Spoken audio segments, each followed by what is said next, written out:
listening to the Australian Hunting and Beyond podcast with Matt, where we talk about hunting, shooting, fishing, camping, and everything else that the great outdoors has to offer.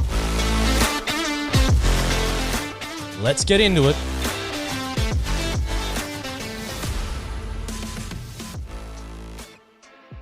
All right, Jacob from Tucker and Tine. I love the name, by the way, on Instagram. It's a cracker. Bush Tucker and it, one. It's gold. Yeah. And you know, how did that come about? Like, just that's what you just love hunting and went, you know, Bush Tucker and Tines. They're pretty cool on a nice rack. So, well, yeah, I'm not too sure I came up with. There's a bunch of names. Like, it wasn't the only one, and it was sort of all between bush and hunting and cooking outdoors and just cooking bush tucker, really. And I was like, oh, yeah, bush tucker. I was like, that sounds all right. And then I love chasing deer, which is funny because I don't really chase big males. I chase good eaters. Like, I passed up on big bucks before for a good eater because the wind wasn't right, so I just took the good eater. But it sounded good, and I ran a few past the missus, and she thought that one sounded best. So, yeah, played around with it. Yeah, so, yeah, that's pretty well how that name came about. It just was, yeah. I was like, oh, bush tucker, that sounds good, yeah.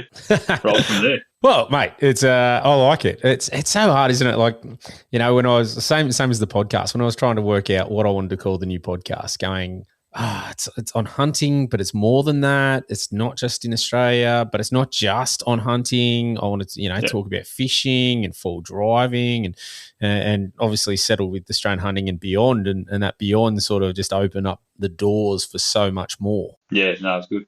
But it's a tricky one to try and come up with a decent name that's sort of catchy and well, you're sort of stuck with it once you start your brand and you get a little bit of a following. I guess you sort of, that's what it is. You're locked in, so yeah, you got to get it right. Yeah. You're right. It's one of those tricky things. Or you could just be like me and I keep changing my name on the Instagram account, not the podcast one, the one that's linked to it. I've just gone through a million different names. And the code, what is it at the moment? I think Uncommon Hunter. Uncommon Hunter. Yeah, well, you know what? I was thinking about it and going, there's a lot of hunters out there, and sometimes I just don't feel that I just fit into any category.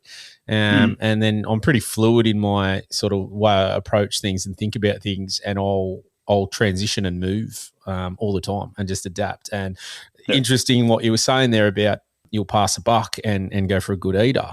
For me, it's never been about going for trophies. Yeah. I get it. I get why people do it. I am more about the food personally. Yeah, 100%. Yeah. But in saying that, that's why this page is created. Yeah. Yeah, but in saying that, I do sort of. It's my favourite time to hunt is the rut, and is it? Yeah, right. Yeah. Well, just the croaking, that excites me, and well, it's quite funny because I've sort of, you know, I don't think I'll ever be, you know, 100% a trophy hunter, but I do like the hunting the rut for that just experience. And I mean, at the end of the day, you are there trying to get a buck. So it's sort of, it's sometimes conflicting in my own sort of head. So I don't know where I sit. I know exactly what you mean, yeah. Yeah, and then like little things, you know, I always see people talking, you got to wear all the same camo and this and that. No, I don't really care. I'll mix and match, and, you know, I'll just do my own thing, and whatever makes me happy is what I sort of go for, and, you know, not trying to be the status quo or whatever. So, yeah, that's where that came about at the moment. But who knows, that could go down the track anyway. I'm exactly the same. Like, during run, I've passed up a lot. Like, unless it's a true big boy that I'm never going to get to see again, then it's worth pincing up. But I'm not a massive fan of the ruddy male taste. I think especially at the back end too. Like, I've tried it 100 different ways. Like, I've tried a bunch of different ways.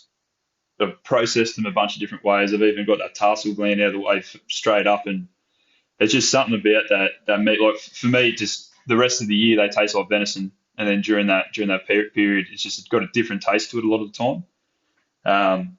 So I would, unless it's a big boy, then I'm going to turn into like sausages or do some like big stews or something with. Like, a lot of the time I've taken females because they're there to take, and they actually, conservation wise, they actually ask you to take females. Because if you get too many big boys taken out of an area, it can diminish the deer for future years. in that area. So like the ADA and Victorian government and all that always put out, like I'm in New South Wales, but you always see them put out posts asking hunters to take females leading up to rut. Well, it makes sense because you only need one boy and he can service however many girls. So Yeah. unless you're knocking the girls on the head, then they have the ability to breed. And if you take out the local male, one just pops back in. I saw that last rut at Croak Camp. A couple of boys took some good bucks, but they took them right in the same area, and one of them was coming back onto the little pad and scrapes that were there. That literally there was another deer shot like laying 20 meters away. Yeah, fallow. It was at a fallow, or Croak. Yeah, you just hunting fallow. Yeah, they're funny like that, but like they'll do that. I've seen the exact same thing where you'll be sitting off a scrape, take a female. Like I've shot a female in that area, and I was processing her, and the male came up as I was processing her. Yeah, like walked straight up to me. I turned around because I heard something, and here he is right behind me. Like didn't care. He just must have smelt something in the area and thought he'd come suss it out. But yeah, fallow were pretty funny like that. Yes, it's an interesting point you made there about you can't get the taste. Is there's something not quite right about it, and it sort of it makes sense. I know had a few different people on saying if you do this, your knifemanship's important. I agree. I think all those things do make a big, play a big part in it. But I also feel that when you're thinking about what's happening with those animals during that rut period of them, the increase in testosterone, the fighting, the adrenaline, the injuries, the whole thing, it makes sense that the flavor profile would change to some extent, even if you had perfect knifemanship skills, just on the back of what is going on with that animal for that period of time. Not eating as much, just out there, just battling away and ramped up, getting excited for a fight, then dropping off, getting excited, just fatigued, wearing itself out. When you think about those elements and you talk about, any type of animal that is under stress, it taints the meat. Like it's never a good thing. And that rut period is a stressful time in this animal's life. Yeah, definitely. Yeah. Well, I live off game meat. That's all I eat at home. So I eat venison all year, and I personally do find a big difference. Like I got a male last year, and I felt like you talk about knifemanship. I felt like I've been butchering and processing game for a long time now, and I feel like I'm pretty good with a knife, and I still couldn't. Like there was this one young male in particular that I thought I'd take him because I thought it's early in the rut, like early in that peak period. Hopefully he doesn't taste too bad. And it ended up being not the most desirable eating experience. Still got through it. The dogs helped a little bit, so the dogs got a little bit of that one. But and my missus, to her credit, she smashed it. She was probably better with it than me, actually, to be honest. She got stuck in. I minced the whole heap up for her, and she meal prepped it. She's riding to the gym, so she meal prepped a heap up for that, and she got stuck into it, and I was like, because I know what it tastes like the rest of the year. So yeah, I've always said, like, come rut, unless it's a big boy that I'm like just gobsmacked by, I'd still take female. So I try to get stocked up pretty well now. So if I don't see any big heads during rut, I'm usually pretty good. I can be a bit selective. Yeah, it's a interesting one. I've got a video coming out very shortly about one of my previous hunts. I've been trying to get it up and just wasn't happy with it, and I didn't want to release something I wasn't happy with. And on that, there was similar thing. I knocked over 3 deer and saw some boys, and just I didn't feel they were the real big ones or anything like that. So I just went, you know what, we'll just let them go. I'd stocked the freezer up, got 3 deer on the deck. I think by that stage my mate had got his one down. So we had 4 deer, and there's like these couple of bucks here. There wasn't the need for me to take one because what for? They weren't something there. I was like, oh, it's an amazing head. They were not bad. A lot of people would probably go, geez, why didn't you shoot it? But for me, it was just like, it's always a conflict for me. I sort of really enjoy obviously eating them and targeting those animals that are good eaters, but then that other side of it too, because you got to imagine that buck's just the smart one. And then that's that that challenge between you and that smart Yeah. animal that's Yeah. been around. He's a bit wily, and the bigger the better for that to show that, hey, he knew how to evade getting shot. And he'd done Yeah. very well, and you were the one to get him. So, yeah, it's always I love to chat about it and hear different people's perspectives and opinions, because I'm not in any camp, I don't feel. Definitely more Yeah. in the eating camp, but I have no issue with anybody doing anything as long as it's legal and ethical. And I think that was one of Yeah. your bit of your catchphrase there after, Tucker and Tine, was something about, what do you got in there underneath? Or the Eat. eat wild, eat whole, respect the animal, I think it That's is. it. I love it. I think it's a really good phrase there, because respecting the animal is key. Yeah, that's a big ethos for me. Like that's so the one of the big things in Rut why it came about this last year was I was actually in one of my favourite state forests and came across three fella that just had their heads docked, none of the rest of the meat taken, and I couldn't believe it. Like I was absolutely shattered. Like I get trophy hunting, I do, and it's obviously quite popular around the world, trophy hunting, but I just thought not even to take, and I'm someone sitting here saying like I'm not overly fond of the ruddy taste too, but at least give it a crack. Like if I drop an animal during rut, I still take that whole animal home and try and make the most of it. If like I said, sometimes it goes like half goes to dogs, half goes to sausages, all that sort of jazz.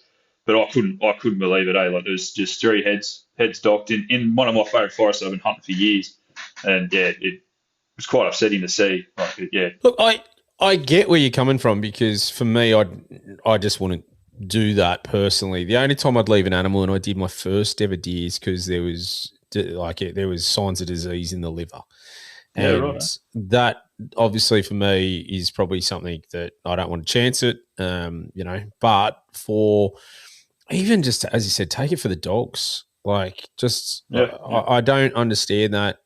I'd much rather take an animal, if you take a buck and you're not wanting to eat it yourself because it's not as nice eating, in your opinion, then yeah, go for it. But then, surely you've got mates with dogs, or you've got dogs. It's just, I see it as a waste of a life. And I always say that about the helicopter culls as well, right? Like, yeah, I understand it's got to happen, and I've got no issue with it happening. I do wish we could use it better and use yeah, that meat. And, especially in this day and age, like, everything that's been going on in the country, and you sit there and you go, we're wasting money and inflation keeps going up. People yeah, are struggling to put food on the table, and we just shoot these animals and let them just rot. There has to be a better way. Now, I don't know how. I don't think it's selling them in a supermarket, because they're not there. But, I've been toying with an idea, and I was chatting to a mate going, for me, I'd love to see them start to use any of the culled animals for food in prisons or something like that, oh, because we yeah, pay a hell of a lot of money. I think it's the last quote was something like $100,000 per prisoner per year, which is really, a significant cost, to the taxpayer. yeah, And I sort of sit there and go, we probably waste that much venison or feral pig, or like we just cull them and leave them, even roo, because of food safety standards or this or that. Surely there's an opportunity there. We go, hey, let's dish it out and feed it there. yeah, Save yeah. some Well, pigs money. and roos are a big one. Well, mate, heaps. And if you think about where a lot of our prisons are, they're in prime habitat for being able to cull and get the carcasses there pretty quickly. Yeah, yeah, yeah. A couple I can think. I won't name state forests because I don't want to blow up anyone's favourite spot. But there's off the top of my head, I can think of a couple just around me. Yeah. Like, yeah, Yeah, yeah, yeah. And I'm the same. I know where there's different ones, and I sit there and go, there's the prime opportunity. And I think it's something that multiple people would benefit from. The taxpayer would benefit from. And there's a bit of a thing. I just think we do dumb things, like just shooting them. The helicopters cost a bomb. yeah, yeah, They're ridiculously expensive. They obviously can shoot a fair few, but that cost is being passed on to you and I, and we're paying it out of our tax money. And yet we want to hunt, and we can't get access to national parks here in New South Wales. yeah. I think that's a big one that they miss out on there. If I've said to my old man, he's in the like the gun industry, the firearms industry, and we've talked about a few things, and I said if, particularly in New South Wales, like you look about around some of the ones around here, I'm based out of Bathurst, like some of the national parks around here. If you did balloted sections away from your tourist spots, balloted sections where sort of like how they do the balloted groups for like your hog deer and all that around. If you did that for national parks, you could put pretty pricey tickets, like Yeah. pretty big funds, and people would pay a chance to go in there and Yep. have a chance at hunting unpressured deer in like pretty beautiful landscapes. Really, like Oh, that, 'cause that's a big part of it too. Like for me, figuring out the landscape's almost as good as like figuring out the landscape and how the deer are moving through it is almost as big as like the actual like the harvest. That whole piecing it together is just one big puzzle for me. Like that's the whole hunting experience, the whole thing. So if you got to go into new country that people haven't hunted before, I reckon people pay big money for that opportunity. I've said it on here many a time. I agree with you. I think that there would be a massive industry to be able to do it. And let's think about national parks for like it's a ridiculous amount of land that literally is locked up and sitting there doing nothing. And I think the biggest catch cry of why not to is that we'll disturb the landscape, which is generally pretty funny because it's when we talk about the landscape and the Aboriginal culture, like we were part of the landscape. I don't get where let's lock it away. People can't walk off a trail, can't do this because it's disturbing this and that. I've never been a big fan of that. Like, yes, again, I don't want to see 1,000 people trampling through the same spot in the bush. But if you're letting, as you said, section it off, 20 hunters in a period, like how much damage are they really going to be doing to the landscape? You won't even know. And it's funny because the argument is that they will do it, but then we've got all these feral animals in, huge numbers that are doing way more damage. And we're not looking at that. And that also could be this offset of cost to be able to spend more on looking at keeping the numbers in check or putting up different. I've even said before for national parks, I don't understand why we don't have, shooting stands, bait stations, have people come in, just knock them over and take the meat. Like I'd pay. That'd be unreal, mate. I'd pay $100 if I got in to go in one night under thermal. Jesus, I mean, have a shooting lane, nice and safe. Just knock it. Have everything able to be processed on the fly. Mate, what a win. Like for knowing, I go out and I love the hunt and I don't want to replace the hunt, but to be able to go away and get a steady source of fresh, free range game meat, that would be absolutely unreal. I would pay for that. I'd be happy to pay for that. Most people would. Oh, exactly. I mean, you think about what you're paying for steaks at the moment. Jesus Christ, they're so expensive. You wouldn't know. Well, lucky bugger, because you talk about to eat healthily and eat like I eat way more meat than anything else, and I sit there and go, thankfully, I've not too bad financially, but if I wasn't as well positioned as I am, mate, I wouldn't know how I'd feed myself. And then you've got kids. I've got 3 kids, mate. They eat a heap of meat. It just sort of flows on. Imagine, If I could get to the point where I could harvest, I would. And look, that is a downside of Sydney is that there's really not much close to me in regards to that. I don't have a heap of private access, so nothing close anyway. It's a good 3-4 hour drive to state forest that I hunt. I know there's probably ones closer, but it is what it is. What are you doing heading down south? Yeah, I like the snowies. I've always just that area. I've got I don't know what it is. I just love being down in that area, whether it be hunting, traveling.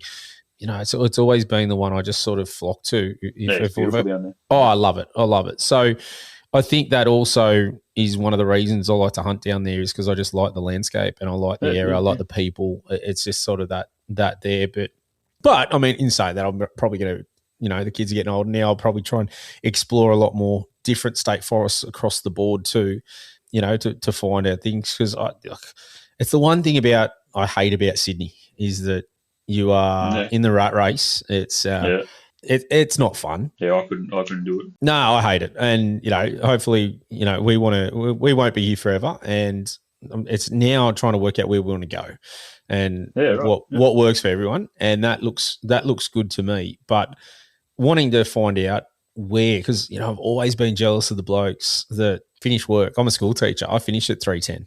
I can be, you know, I could be in the bush at 4 if there was something within reason that, you know, shoot home, grab the gun, shoot back out. And I sit there and go, there's no chance I could do that up here in Sydney. I've got mates that are school teachers in sort of country regions where they get out and they're able to do that. And I just think that's what a gig compared to, you know, being in Sydney. But it's that balance, isn't it? It's trying to find what works for everybody and get out and do it. And then, as you said, you got your state forests. It's a beautiful thing about public land that we've got access to.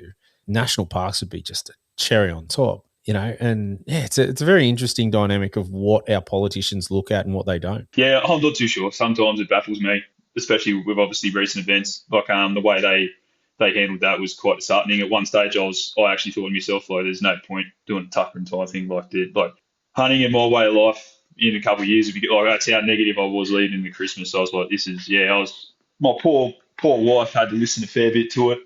She heard a lot. And like I said, my old man's in the firearms industry. We went up there over Christmas. He works at Cleaver's Firearms. He's up there, and I went up to Queensland over Chrissy, and I think my poor mother, she probably heard a lot. Like, we're there that both talking about it, like, it was pretty disheartening. And then at the start of this year, I just went, pardon me language, but I was like, yeah, bugger it, I'll jump in full throttle and see what happens. They're either going to take him or not. And floated the idea, the missus, I said, if they take him, how's New Zealand sound? And she does a lot of landscape photography, and she goes, oh, yeah, New Zealand's not a bad idea. So, we just jumped in and hopefully it doesn't get too much more extreme or at least clear messaging through it, because I think it's been quite, I think a lot of people don't really know what's going on, and that's get people more frustrated than anything. Yeah, look, the whole thing's, there's been so many it's been just a cluster, you know what? The whole thing, just you sit there and go, it doesn't really make sense. All these laws that they pretty much put in, bar the, you know, citizenship sort of one, would not have prevented Bondi. So it doesn't, that for me, I just sit there and shake my head and go, I don't think any firearms owner wants the public to be unsafe. And I don't think anyone, seeing what happened at Bondi, no one wants that to happen again. And no, God, no. But the way they constantly go about it, targeting the law-abiding people, is ridiculous. And I don't know what it is. I don't know what political game they're all playing that they don't want to just, you know, say it as it is. And that's concerning. I was listening, I keep talking about One Nation and saying I think that they're the way forward, because I think that they've got a little bit of momentum, and they're probably getting close to the size needed to make any real impact. Yeah. You know, I've always said that the right side of it, where we send to sort of lie, that's just the way it sort of plays out with firearms. You got your shooter farmers, you've got your bloody libertarians, you've got all these little groups fighting for the same sort of votes, along with the Nationals and along with the Liberals, and realistically, it's not going to work unless they all band together, which it won't happen because Liberals want power.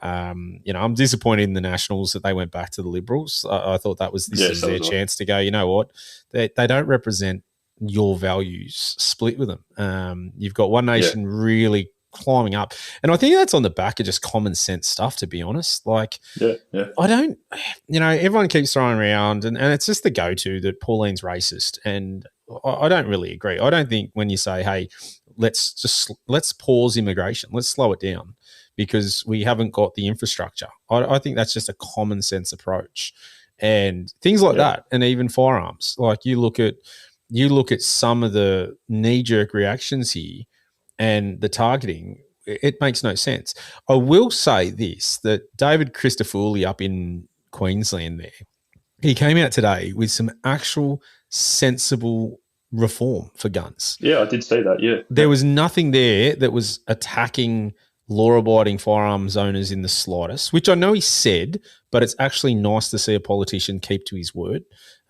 He probably wants to watch out. He's probably not a good fit for the Liberal Party doing things like that. But he talked about the fact of that drive-by shootings now are going to be 16 years in jail, 20 years if you're gang affiliated.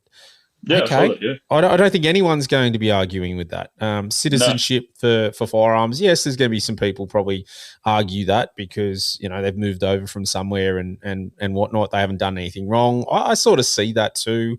But then that's also an incentive to say, hey, become a citizen and you're all good. Mm. Then there was one more thing he had there, and I just went, that makes complete sense.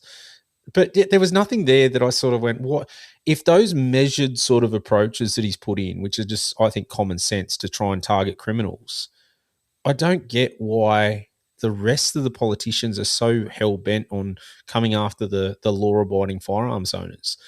And then even Yeah. to what has transpired over customs not being able to release things at the moment, and the bans and this and that, the whole thing is just such a mess. Yeah, and I feel sorry for the gun shops at the moment, to be honest, because I know they're getting impacted massively, and yet where has the government been to try and prop them up like they did with the cafes in Bondi? It's just not there. Yeah, that's a good point. It's ridiculous. Yeah. So, like, there's really a massive. I get the frustration of shooters and hunters because realistically, we are getting treated so differently.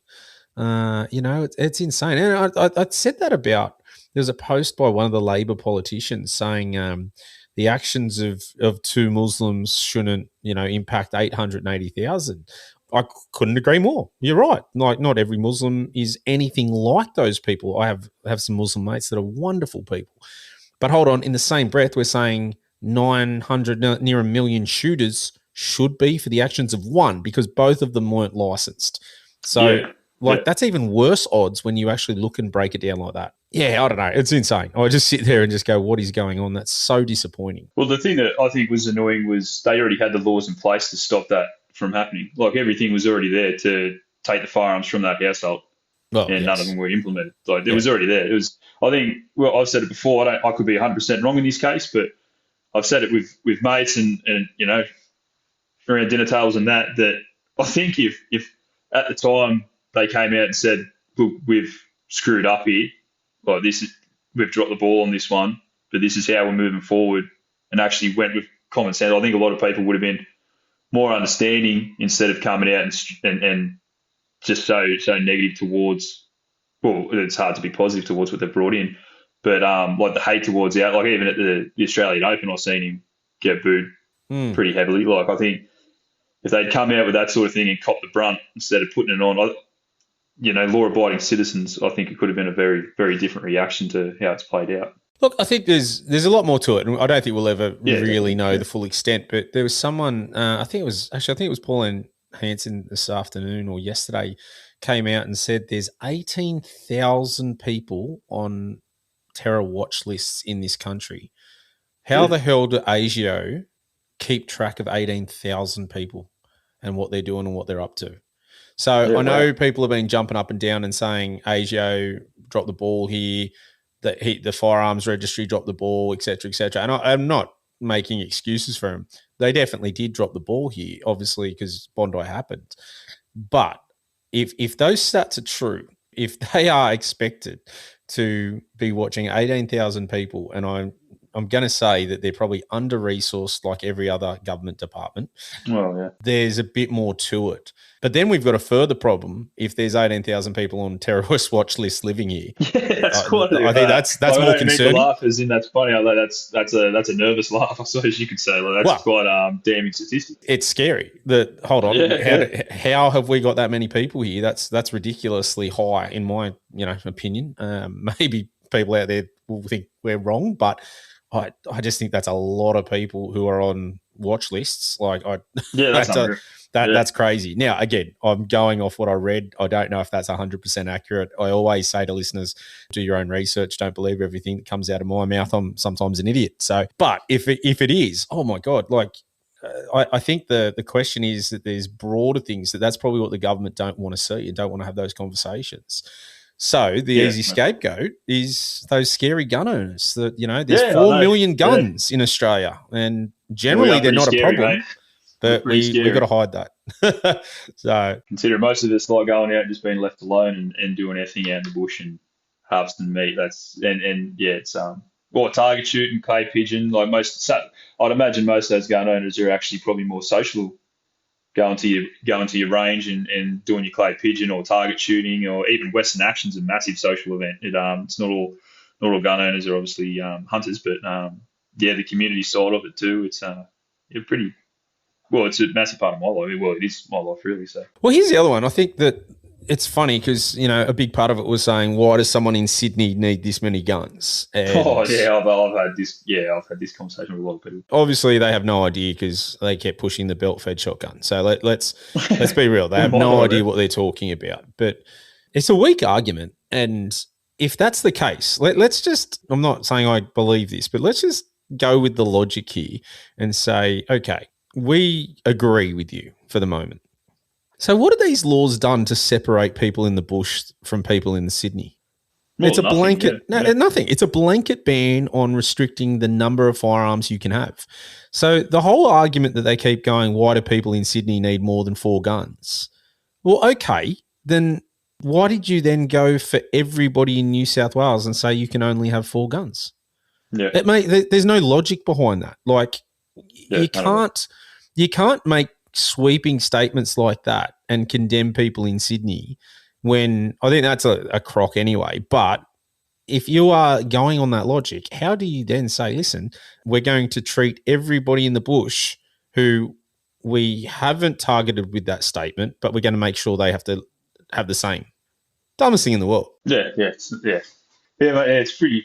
And I've actually only got 6 firearms. I think that's probably the perfect amount for me. I carry pretty heavy ones. They're probably heavier than what most people do. But I got I got 3 sort of deer rifles that I run. So if I'm doing services on one, or if I've taken it apart to clean it, then I got one that if I've made it to the range in time before I go out, I got my 8mm as my main rifle, and then I've got my 308 is my backup just in case, and I've got an old Lithgow because I grew up in and around Lithgow, Blackheath and Lithgow and all that sort of area. So I've got the old Lithgow is a bit of sentimental, I guess, but it's now in a sporter's stock, and if it's raining, that's usually what goes out. And then I just got a 22 or 12 gauge and 243. And they're all got their value. So yeah, I'll have to get the target added to my. From what I understand, I've got to get target added to my genuine reason and hopefully get to keep more. Here's the perfect example, right? Like all of those that you just said have a purpose. Are different. I don't want to be going out and shooting rabbits with a 308. It's an expensive exercise. But if I'm going out chasing rabbits and I want to actually eat them, well, the 308 is not leaving me much to eat. That's the first thing. But they don't get that. This is the problem, is that unfortunately, I think, and again, I'm talking from a Sydney perspective, and this is why I like to get different people on. And I'm glad you're regional, because here in Sydney, I've got so many mates that have had gun licenses go, well, you don't need more than 4 guns, and I think that's quite a sort of ridiculous statement. And I sort of said, well, okay, explain to me why, and they couldn't talk to me about caliber, so they weren't super invested. And that's they're out now, right? They got in and they got out. They had their license, didn't keep up the shoots, let it expire, whatever. Okay.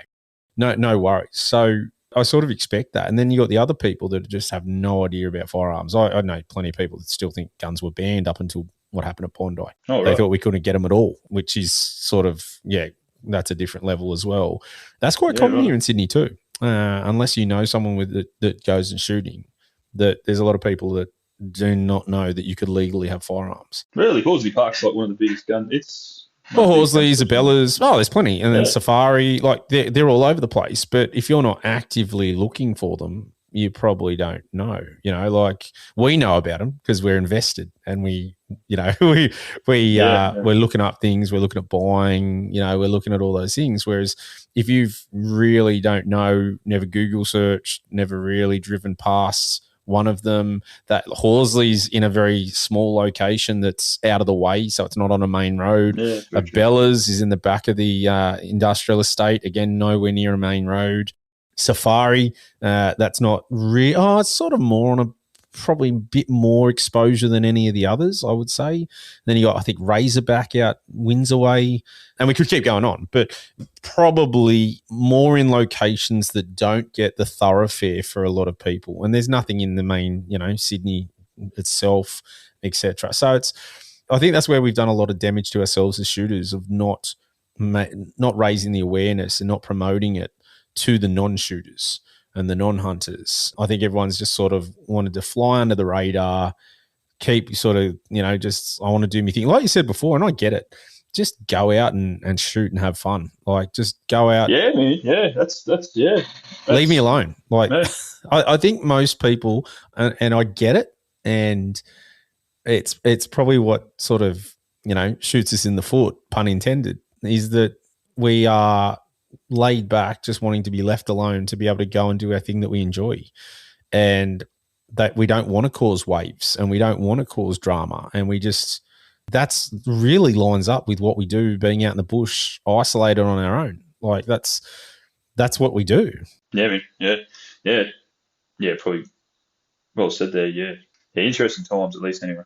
Yeah, definitely. So let's get back to hunting. Yeah, beauty. Yeah. What kind of deer are you chasing out that way? And plenty of goats out that way too. Do you go after them as well? Yeah, stacks of goat meat. Yeah, I love goat meat. I've actually one of my mates, I've got access to his property, and he must have 100 to 200 just lying around. Like they cross through his, and I actually got it. It's a video that'll be coming out in the next couple of weeks, I guess. But I'm not really good at the videoing when I'm out hunting, because I end up focusing more on the hunting. So it ends up being a couple of selfie videos and talk about what I'm doing, and then I forget about the whole shot, which is probably what people watch for. But the other day I was sitting there waiting for about 60 goats to cross into his paddock from the neighbours. I sat there for about 2 hours. I was like, surely these bastards are going to walk into his block, and it just took him 2 hours to move across. But all around him there's stacks of goats. So yeah, pretty well into them. I seen a couple the other day actually. I passed up because he needs me to take them off his property. So there's plenty of goats around. But my main deer, I always say my favourite deer is red to chase. I just think they're quite like we talked about fallow before, still sitting around scraping that after one of their compadres have been taken. But I found reds to do the opposite. Like you get one chance at that big boy. There's something about it, like seeing that one, like that big fella once and trying to get outsmart him once. There's something about chasing reds that I really do love, and their meat I think is just a little bit better than fellas. I think it's just got a little bit more flavour. But if I'm packing out deer every week, I'd probably choose fallow because they're a bit easier to pack out than a big red. You can usually pack him out in one go. But yeah, fallow and reds are the two main targets that I really go out for each week. Mate, I'm envious. I've had it on the bucket list to just hear a red roar for a while. That's been the sort of thing. Yeah, it's I described it the other day as like waking up your ancestors, like, which was me being a bit dramatic, but I was trying to describe it, and I was that first feeling, like you never forget your first roar you hear. Like I still remember mine. It was years ago. Like it's you never forget your first roar. It's unreal. Well, I'm still waiting for that experience, so hopefully it comes sooner rather than later. Because it's just, you see it on YouTube, you hear it, and you just go, what would that be like being there and close? And I love talking to people that have taken one and chasing it, because it gets me super excited. Oh, it's unreal.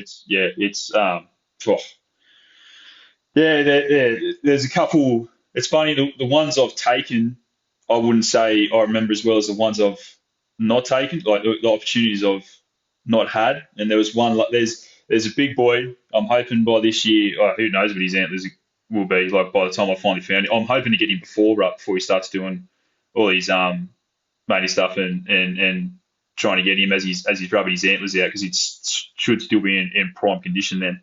I've been chasing him for about probably 3 years now, and me and him did the old lock eye last year, but he was in exclusion zone.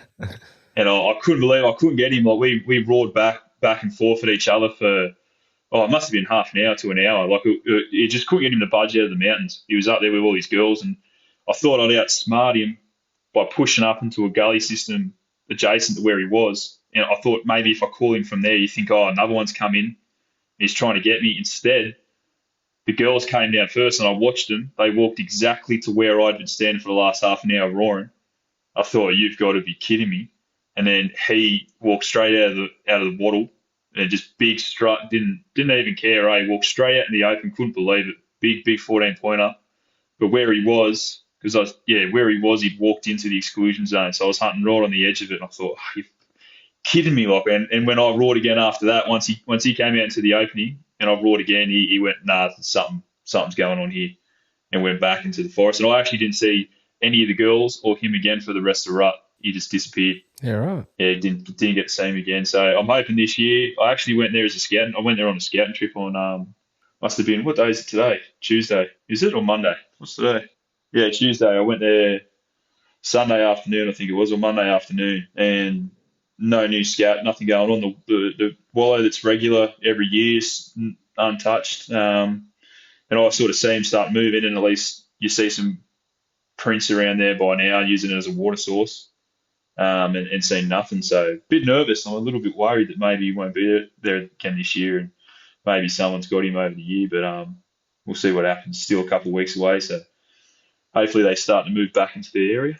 Yeah, no, look, it's getting to that exciting time of the year. It's as I said, it's my favourite time. The Super Bowl was yesterday, so my favourite sporting event's done. I've got no more footy to watch, Yeah, I've seen and the Cowboys. then Yeah. I'm straight into now just focusing on how much I can get out to hunt and what I can do. So I know I'm doing croak camp again this year with the boys from last year. We had a great time, so get down there and chase some fallow, Beauty. and Yeah, then cool. we'll see how that plays out. But it's just trying to line things up and trying to make the most of the time, because you do have such a small window. And I talk about, again, that living in the country or close to state forest, that you can actually get in there and really spend time getting to know what's going on. As you just said, you've got, the wallow there. You're a little nervous because you know what usually is going on, and now it's not there. Yeah. It really doesn't. Every time I go down to the same state forest, because there's such a gap in time, it's like hunting a brand new state forest. I'll get down there and I'll go, Yeah, okay, right. this is where this was a great area last year. Get down there and now it's just got regrowth through it and can't walk. You can't see anything. Yeah, So right. that's happened to me a few times. Like I know last year for Crow Camp, got down there and all the areas that I had pegged out, they were all gone. They were literally could not walk through them. You'd be just spooking everything, couldn't see anything. So then That's true. you got to sort of bounce on your feet and think like that, which look, it is good fun though. Cause like the pulling the trigger is the small part, isn't it? Like it's still that challenge, trying to work out things and, there's a bit more to it than just that. So I love this time of year. It's so good. But mate, you were out hunting this morning. You said before we got on here, you've been going since 4 a.m. Yeah, I'll go. I'm incredibly lucky. I'm about to make a lot of your listeners jealous. I work a 3-12 roster, so I work Thursday, Friday, Saturday, do 7 a.m., 7 p.m., and I pretty well hunt Monday to Wednesday. I go out near Monday to Wednesday every week. I've got a very understanding wife. Well, she lives off the game meat too. Like if she's at home and she's eating it, that she loves it all. Like she's unpicky. She asks, "What are we eating tonight?" And I tell her, and oh, cool. Like yeah, she's pretty cool. Pretty understanding. She's thrown the words out obsessed a couple of times when raw and the rug comes around. But yeah, she's pretty understanding. So yeah, I go out three times a week. So went out this morning to sort of, I would say like a favourite spot, like a spot I go to over the last couple of weeks. I've gone to quite regularly in particular. Just this time of year, they sort of push into these gullies and yeah, walked in under dark and got a nice spike. That was the plan, to get a spike and see him straight away. I actually heard him as I walked in under red light, which it's not my favourite thing to do. I'm a bit of a chicken shit with little wombats and stuff run across my feet. Always gets me jumping. But I walked in under dark and I was there already in the morning. And I heard it wasn't like I don't know. It was a weird. It wasn't like a sound that I would associate with a deer. And when I heard it, I was like, oh, that's weird. But it got the blood pumping. I'm like, I wonder what that was. Like that. It was like I don't know. It was almost like a burp. Like it was just weird. It was down in the creek just below me. So I stayed still and sort of just let it unfold. And sure enough, it was a spike came up right in front of me. And 50 metres, dropped him on the spot and didn't move, which is good. He went eating, didn't even know anything about it, and butchered him. And the forest is actually an hour away from home. And I was back home by 9:30. So pretty good morning. No, Yeah. mate, I'm envious. That's the way to do it. How to get out early, get back early, happy days. Yeah. Not bad at all. Especially Bathurst is a great location. Like there's, off the top of my head, there's probably 7 forests around us that all hold game to various degrees. Like some hold more than others, and some are just slugfest. You put K's upon K's down to maybe get a glimpse of an arse through the bush as they run away from you, and you got a couple others that are nice producers. So yeah, very very lucky. Yeah, and I think look, it's one thing. It's always the tricky thing about hunting state forest is that state forest pressure is how many hunters are in there. Oh yeah, And man. Yeah, I yeah, say that I don't mind going down the snowies, but in saying that, the rut coming up, it's booked out as always. It's so hard to get a spot in there. It just gets yeah, pumped, and then you see the difference too when you go down there throughout the year. It's a lot different hunting generally. Like there's still a lot of pressure, but not like the rut. Like the rut's ridiculous down there. It's probably the last year I bet I'll even out do it. here, it is. Yeah, Man. I think that for me, this is probably the last year I do hit those forests down the snowies. I think it's time to sort of look for something else because it's just, the fact that you get 80 people, 60 people in forests, Oh like wow, booked yeah, out. right. Like if you're not getting on at midnight and just after, like they're gone. The forests are pretty much booked Yeah, out. So I've definitely, I said, this is the new game plan because I've gone through different stages and it's all part of everyone's hunting journey.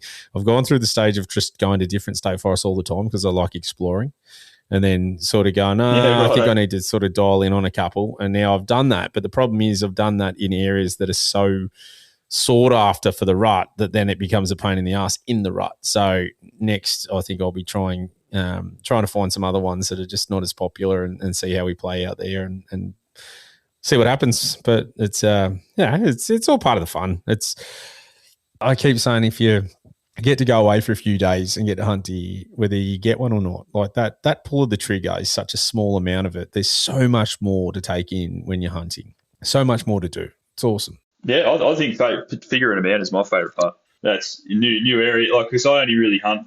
I always say to people, like you just said, hunt a couple of forests. That's what I always tell new hunters to do is pick a forest and walk it to death.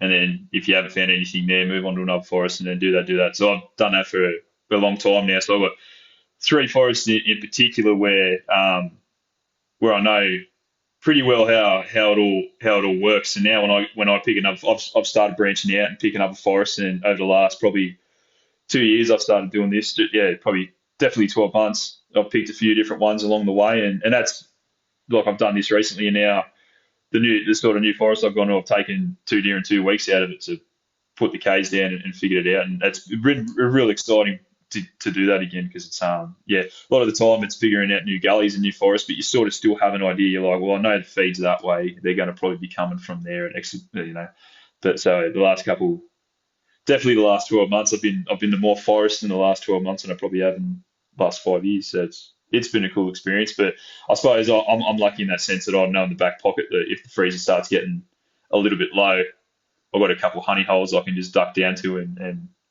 hopefully quick one off because you never know who's been in there the day before. Or if like motorbike riders are a big one around me. A lot of the forest out here get hit pretty hard by bikes, so sometimes you can go out and you're in a great spot, but then all of a sudden you can hear those bikes start up in the background. You're, oh, bloody hell, here we go. But that's state forest hunting, I guess. Like, yeah. It is, yeah. That's it's sort of the beauty of it and also the challenge and pain of it too. It's sort of like that. Yeah, definitely, mate. It's Yeah, like, definitely. and I do appreciate that about state forest hunting, that it's such a tricky challenge. And it wouldn't be hunting. Oh, look, this is the offset. I always say, like, I'd love to have some good private property, so you'd go out and get those deer, and I think then there's a different element of managing herds and things like that. That's pretty cool. But then Yeah. I do like the state forest that you could get there, and as you said, you're talking about that 14-point red. He could have been taken any time. Oh, live with me forever. But that's sort of the challenge of it because you've not only got sort of take on him, you've also got other state forest users and hunters that are going for him. Yeah. Aerial colours in the area too. Like you never know. Like there's been a few of them out this way. Like probably more than what should have happened, to be honest. Like it's yeah, it's been quite sad to see how many's been taken over the last 2 years out this way. But I suppose it sort of is what it is. There's not much we can do about it. But yeah, it's the never-ending battle is other hunters, motorbike riders, aerial colours, even pine plantations closing down certain sections, which is what it is. Like that, we're lucky to get access to the forest. Like there's one in particular where my actual rut area, my croak area is unfortunately I can't hunt it because this year, well, it's like the main one I go to for the last probably 3-4 years. I've enjoyed hunting it. There's one buck in there that I wanted to get. I just wanted to get a photo of him this year. I didn't know if I was going to take him or not.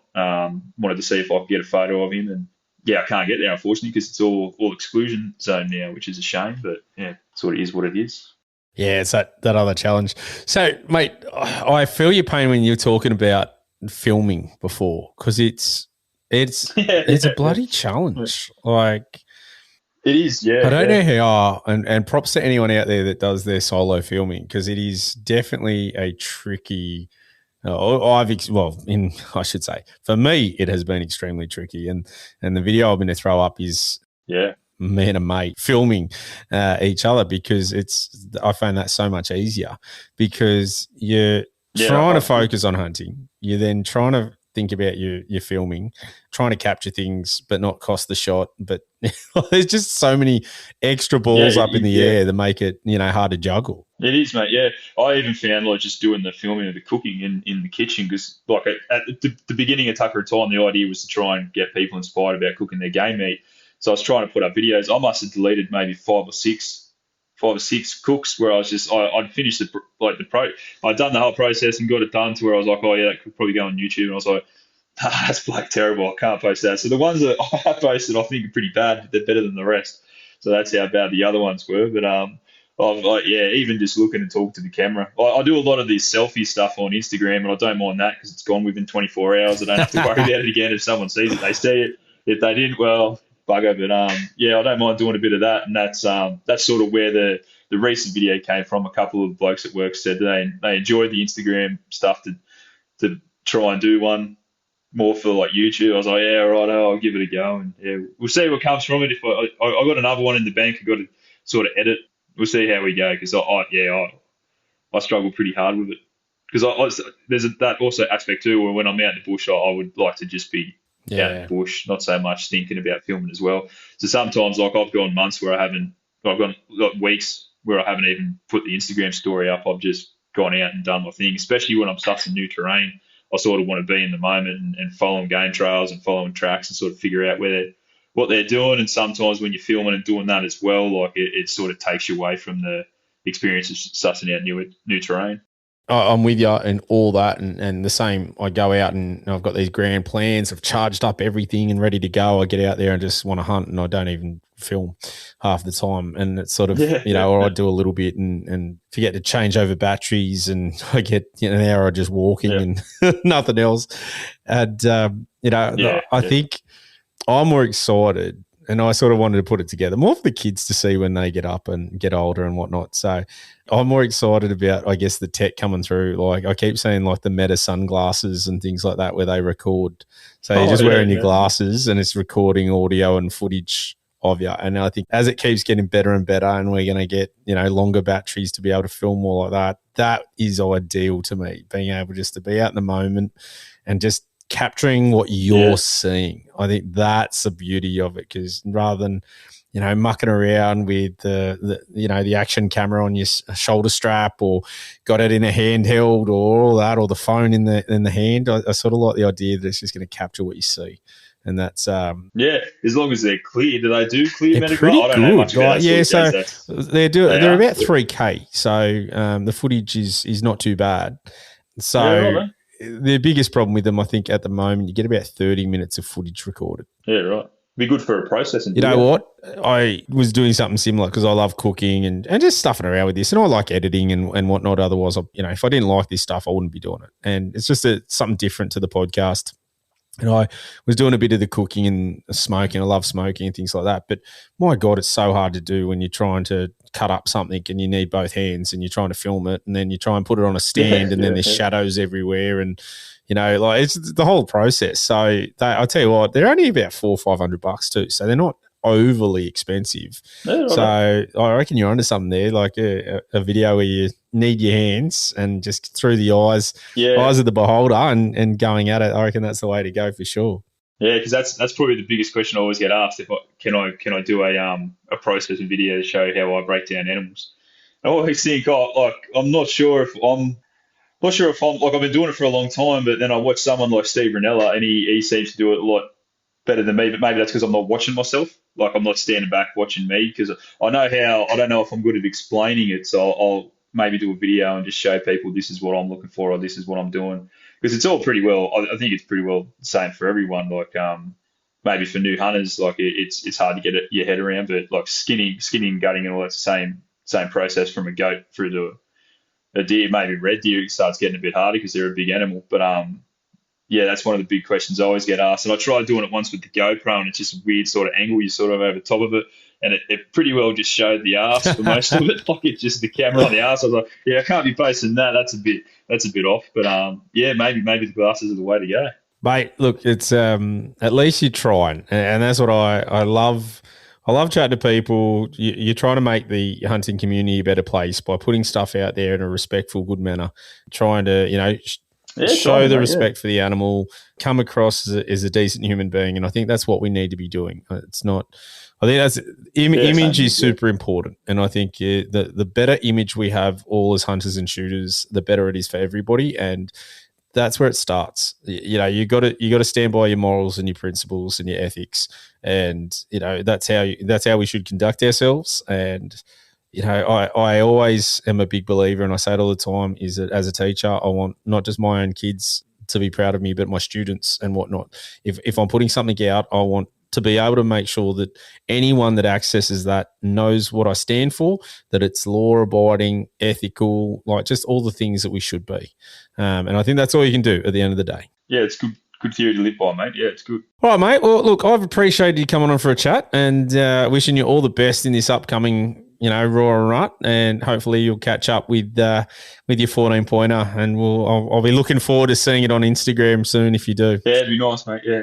Beauty too. Cheers for that, mate. Hopefully you hear your roar. Well, look, this year I've already written this one off. I think it'll be the next one. Some big things in the personal life at the moment, so I doubt I'll be very limited to get out. But next year I think I'll try and go for 2027 at this stage. But mate, where can they find all your stuff? Just all on Instagram, the Tucker and Tine, and YouTube's under the same name. I'm pretty sure I got a Facebook. I think it posts over to it. I'm not too sure, but it's all linked to the Instagram. But yeah, I'm mainly just on Instagram and YouTube. Yeah, no, fantastic. Hopefully, trying to get I got a Does It Venison series coming out where I'm using pretty well basic ingredients from Coles and that, and all their sauce packets and jazz like that. Trying to show the average punter you don't have to do big recipes that you can just use normal sort of ingredients and all that sort of jazz from Woolies and Coles from your local supermarket, and use it to cook venison. Because I think a lot of recipes go quite in detail on YouTube when really you just use it as a beef substitute. You don't need to go into